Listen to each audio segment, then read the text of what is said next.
الذي خلق الموت والحياة ليبلوكم أيكم أحسن عملا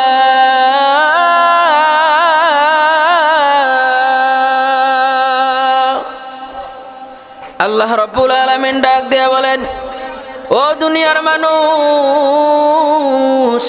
আমি আল্লাহ পাক রব্বুল আলামিন তোমাদের জিন্দেগির মধ্যে হায়াত দান করলাম, তোমাদের জন্য মৌত সৃষ্টি করলাম। আমি আল্লাহ রাব্বুল আলামিন হায়াত আর মৌতকে কেন সৃষ্টি করলাম জানো? আইয়ুকুম আহসানু আমালা, লিয়াবলুয়াকুম আইয়ুকুম আহসানু আমালা। রব্বুল আলামিন ডাক দিয়ে বলে, ও পৃথিবীর মানুষ, লিয়াবলুয়াকুম, আমি তোমাদেরকে পরীক্ষা করতে চাই, আইয়ুকুম আহসানু আমালা, তোমাদের মধ্যে কোন ব্যক্তি সবচাইতে সুন্দর আমল করতে পারে। আল্লাহ রব্বুল আলামিন বলেন নাই আইয়ুকুম আকসারু আমালা, আমি তোমাদের মধ্যে দেখব কোন ব্যক্তি সবচাইতে বেশি আমল করতে পারে, এই কথা আল্লাহ তাআলা বলে নাই।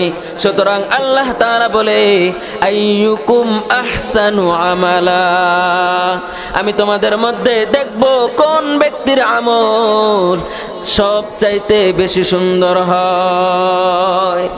এজন্য বেশি আমলের প্রয়োজন নাই, আমল যতটুকু করবেন আমলটাকে সাজানো হইতে হবে, আমলটাকে গোছালো হইতে হবে। মুহতারাম হাজিরিন, আমি সংক্ষিপ্ত একটি ঘটনা বলেই আমার আলোচনা শেষ করে দেব। মুহতারাম হাজিরিন, জগৎ বিখ্যাত একজন ইমাম আহমদ বিন হাম্বল রহমাতুল্লাহি আলাইহির একটি ঘটনা। তিনি হাদিস সংগ্রহ করবার জন্য তিনি দিনে রাতে সফর করতেন, দেশ বিদেশে সফর করতেন, বার্ধক্যে পৌঁছে গেছেন, বুড়ো হয়ে গেছেন, এরপরেও তিনি হাদিস সংগ্রহ করবার জন্য দেশ বিদেশে তিনি সফর করা শুরু করেছেন। সফর করতেছেন একটা হাদিস মাত্র কালেকশন করবার জন্য, একটা হাদিস মাত্র সংগ্রহ করবার জন্য। দেশ থেকে দেশান্তরে তিনি এরকম দিনের পর দিন, রাতের পর রাত তিনি সফর করতেছেন।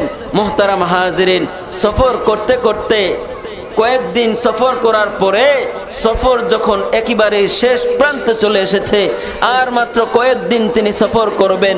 লম্বা সফর করার পরে তিনি শেষ সময়ে তিনি এমন এক অচেনা এক এলাকায় চলে গেছেন, যে এলাকায় তিনি আগে কখনো যান নাই। মুহতারাম হাজিরিন, হযরত ইমাম আহমদ ইবনে হাম্বল রাহমাতুল্লাহি আলাইহি